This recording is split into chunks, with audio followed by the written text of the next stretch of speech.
রবীন্দ্রনাথের বয়স তখন 23 বছর। সে যুগের রীতি অনুসারে তার বিয়ের সম্বন্ধ দেখা চলছিল। সেই সম্পর্কে একটা মজার গল্প তিনি মৈত্রেয়ী দেবীকে বলেছিলেন। একবার এক মাদ্রাজি মেয়ের সঙ্গে রবীন্দ্রনাথের সম্বন্ধ হয়েছিল। পাত্রীপক্ষ খুবই ধনী, 7 লাখ টাকার উত্তরাধিকারী। পাত্রপক্ষ মেয়ে দেখতে গিয়েছিলেন। যে ঘরে তারা বসে আছেন সেখানে দুজন অল্প বয়সী মেয়ে এসে বসল। একজন বেশ চুপচাপ সাদাসিধে জড়ভরতের মতো এক কোনায় বসেছেন। অন্য মেয়েটা যেমন সুন্দরী তেমন চটপটে, চমৎকার তার স্মার্টনেস, কোনো জড়তা নেই, বিশুদ্ধ ইংরেজি উচ্চারণ, দারুণ পিয়ানো বাজালেন। সঙ্গীত নিয়ে আলোচনাও হলো। রবীন্দ্রনাথের খুব পছন্দ হলো মেয়েটিকে। এমন সময় বাড়ির কর্তা ঘরে ঢুকে শুভেচ্ছা বিনিময়ের পর মেয়ে দুটির সঙ্গে পরিচয় করিয়ে দিলেন। সুন্দরী মেয়েটিকে দেখিয়ে বললেন, হিয়ার ইজ মাই ওয়াইফ। আর জড়ভরত মেয়েটাকে দেখিয়ে বললেন, হিয়ার ইজ মাই ডটার। সে বিয়ে অবশ্য হয়নি। শেষ পর্যন্ত তার বিয়ে হয় দেবেন্দ্রনাথের জোড়াসাঁকোর কাছারি বাড়ির কর্মচারী বেণীমাধব রায়চৌধুরীর 10 বছরের বয়স্কা কন্যা ভবতারিণীর সঙ্গে। পরে দ্বিজেন্দ্রনাথ ঠাকুরের লেখা একটি কবিতার সূত্রে ভবতারিণীর নাম পরিবর্তন করে রাখা হয় মৃণালিনী।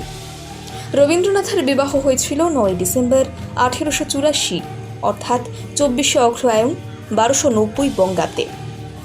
মহর্ষি দেবেন্দ্রনাথ ধর্মগতভাবে ব্রাহ্ম হলেও বিভিন্ন ধরনের হিন্দু আচার পালিত হতো। রবীন্দ্রনাথের ক্ষেত্রেও তার ব্যতিক্রম ঘটেনি। লক্ষণীয় বিষয় হল, অবনীন্দ্রনাথ, হেমলতা দেবী প্রমুখের বিবরণ অনুযায়ী মহর্ষি পরিবারের এই অসাধারণ মানুষটির বিয়ে হয়েছিল অত্যন্ত সাদামাটাভাবে।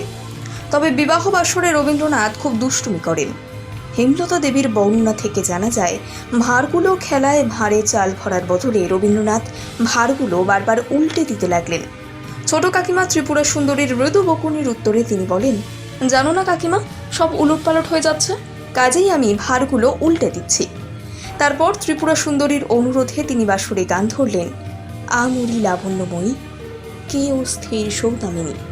কিন্তু মজার বিষয় হলো, রবীন্দ্রনাথ কাকিমার দিকে চেয়ে দুষ্টুমি করে গান গাইতে লাগলেন, আর ত্রিপুরা সুন্দরী রবীন্দ্রনাথের কাণ্ড দেখে লজ্জায় জড়সড় হয়ে ওড়নায় মুখ ঢেকে বসে রইলেন।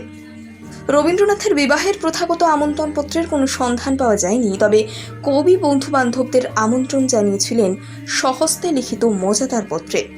প্রিয়নাথ সেনকে লেখা পত্রটির বয়ান, প্রিয়বাবু, আগামী 24শে অগ্রহায়ণ তারিখের শুভ দিনে শুভ লগ্নে আমার পরমাত্মীয় শ্রীমান রবীন্দ্রনাথ ঠাকুরের শুভ বিবাহ হইবে। আপনি তদুপলক্ষে বৈকালে উক্ত দিবসে 6 নম্বর জোড়া শাকস্থ দেবেন্দ্রনাথ ঠাকুরের ভবনে উপস্থিত থাকিয়া বিবাহাদি সদর্শন করিয়া আমাকে এবং আত্মীয়বর্গকে বাধিত করবে। ইতি অনুগত শ্রী রবীন্দ্রনাথ ঠাকুর।